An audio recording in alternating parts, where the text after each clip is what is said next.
2012 રમણીય રવિવારની વહેલી સવારે આપણા નિત્યક્રમથી આમ રવિવારની આળસ હોય, આ વખતે નિત્યક્રમથી વહેલો પરવારી અને ટીવીની સામે ગોઠવાઈ ગયો તો સત્યમેવ જયતે આમિર ખાન દ્વારા હોસ્ટ થવાનો એ કાર્યક્રમ જોવાનો અમે લગભગ બધું નક્કી કરીને બેઠા હતા. આખું ઘર ઓલમોસ્ટ ટીવીની સામે 11:30 વાગે ગોઠવાઈ ગયેલા. આખો એપિસોડ બહુ સરસ, સુપર, એટલી મજા આવી. એઝ એન એન્કર હું પોતે પણ ગુજરાતી શોઝ એન્કરિંગ કરું છું, કમ્પેરિંગ કરું, હોસ્ટ કરું, એટલે મને જોવાની પણ મજા આવે કે ભાઈ આ લોકો પાસેથી તો શીખવાનું જ હોય. આખા શોમાં એની વાત, એની સોબરનેસ એટલી સરસ, અને મુદ્દો તો ગ્રેટ. સ્ત્રી ભ્રૂણ હત્યા, ગર્ભમાં દીકરીની હત્યા કરી નાખવાની એની સત્ય હકીકતો અને રજૂ કરી. સાંજે રિપીટ ટેલિકાસ્ટમાં ફરીવાર જોયું અને બસ મને મન થયું કે કંઈક બોલું. સરકાર કુંભકર્ણની ઊંઘમાં છે એમ ન કહી શકાય.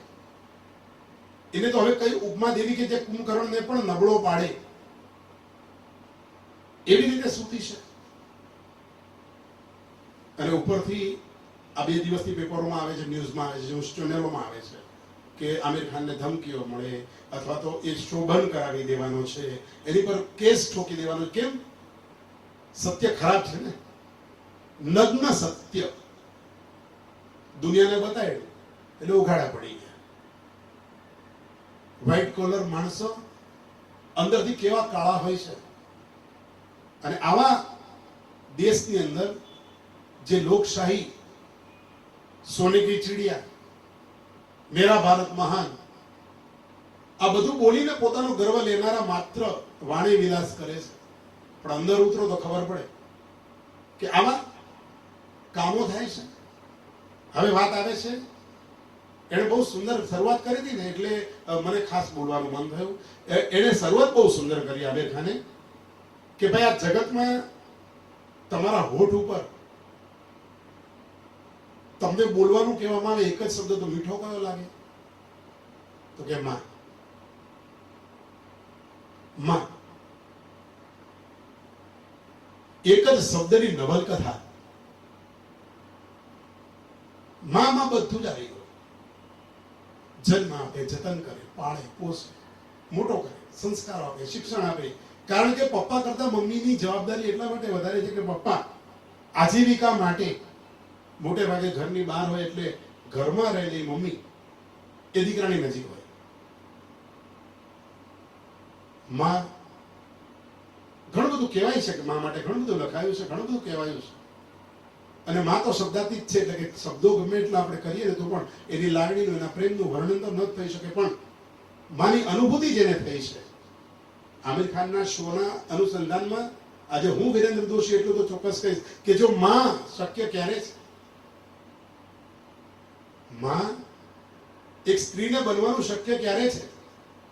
એ પરણી અને ગર્ભવતી બને, સંતાનને જન્મ આપે, ત્યારે તો એ માં કહેવાય. હવે સંતાનને જન્મ આપતી વખતે અને એની પહેલા ગર્ભમાં બાળક હોય ત્યારે એ બાબો છે કે બેબી, એટલે કે પુત્ર છે કે પુત્રી, અથવા તો મેલ છે કે ફિમેલ, એનું ટેસ્ટ થાય. અને એમાં જો ફિમેલ હોય તો ગર્ભમાં જેની હત્યા કરી દેવામાં આવે. એવા ચોંકાવનારા દાખલાઓ, સ્ટ્રિંગ ઓપરેશન, વિડીયોઝ અને સાચા કેસ, સાચી બીનાઓ જેઓએ ભોગવ્યું છે એ લોકોના સ્ટેટમેન્ટ, આ બધું એપિસોડમાં બતાવવામાં આવ્યું. અને કંપારી છૂટી ગઈ, આંખમાંથી આંસુ નીકળી ગયા કે આવું બી બને છે.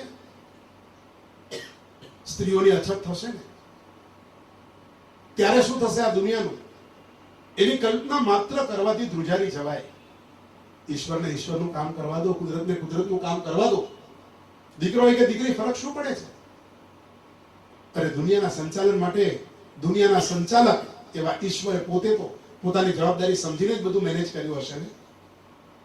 પછી તમારા નસીબમાં દીકરી હોય કે તમારા નસીબમાં દીકરો હોય, એને વળી તમે ઘડનારા કોણ? કરી તો જુઓ, કોઈ કરી તો જુઓ. મારો હરી જે કરે છે તે કોઈ કરી તો જુઓ. આ ભજનો અમતા નથી બન્યા. એક વખત હાથમાં શ્રીફળ લઈ અને વિચાર તો કરો કે અંદર પાણી કોણ ભરે છે. એ પાણી ભરનારો ઈશ્વર છે.